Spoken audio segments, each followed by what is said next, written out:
Hi my dear friends, ఇది terrace gardening. చూసారు కదా, మా ఫ్రెండ్ వాళ్ళ ఇంటికి వచ్చాను. వీళ్ళు ఎంత చక్కగా టెర్రస్ పైన ఏకంగా ఒక తోటలాగానే పెట్టారు చూడండి. ఇదంతా చుక్కకూర, ఫ్లవర్స్ వచ్చాయి చూడండి. నేనైతే ఫస్ట్ టైం చూడడం ఇదేదో బోగైన్విల్లియ ఫెల్లిల ఫ్లవర్స్ లాగా మొగ్గలున్న, అదే కాగితం పూలు అంటారు కదా, అట్లా ఎంత చక్కగా ఉన్నాయి ఇవి. ఏమంటారు, చుక్కకూర ఫ్లవర్స్. ఇది తోటకూర. అక్కడ కూడా చుక్కకూర ఫ్లవర్ చాలా బాగున్నాయి చూడండి. అసలు ఎంత అదేదో ఫ్లవర్ తోటలాగా అనిపిస్తూ ఉంది.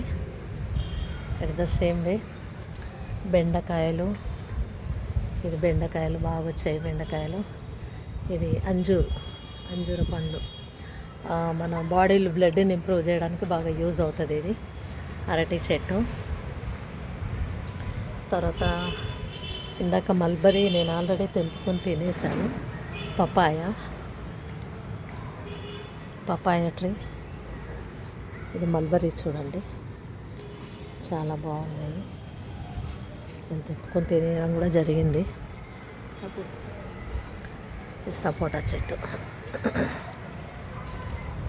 ఇప్పుడిప్పుడే అన్ని పిందెలు వస్తున్నాయి చూడండి సపోటా చెట్టుకి. అంటే ఇంట్రెస్ట్ ఉంటే గార్డెనింగ్ అనేది ఎక్కడైనా చేసుకోవచ్చు. సో మా ఫ్రెండ్, మేమంతా డిగ్రీలో క్లాస్మేట్స్ని, మాదేమంతా సైన్స్ గ్రూప్. ఇది తెల్ల గోంగూర చూడండి. ఈ తెల్ల గోంగూరలో ఐరన్ ఎక్కువ ఉంటుంది. ఐరన్ అంటే తెలుసు కదా, మన బాడీలో ఉండేటటువంటి హిమోగ్లోబిన్లో ఉండేటటువంటి ఐరన్ అన్నట్టు. ఇది పాలకూర, చాలా బాగా వేసుకుంది తను. తెల్ల గోంగూర, అబ్బా ఇక్కడ ఇంకా చాలా బాగుంది అసలు.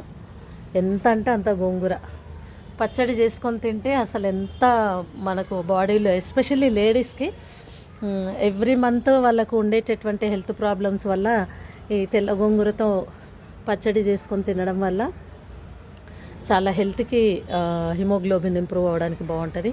అక్కడ జామ చెట్టు కూడా ఉంది. అండ్ స్వీట్ లైమ్, ఇది అదొక చెట్టు. ఇది చిక్కుడు. చూడాలి, ఇంకొన్ని రోజులైతే వచ్చేస్తాయి. ఇది వాటర్ యాపిల్. చూడాలి, ఇది యాపిల్స్ వచ్చిన తర్వాత ఇంకొక వీడియో తీయాలి దీన్ని. ఇట్లా మొత్తం పైన టెర్రస్ గార్డెనింగ్ అనేది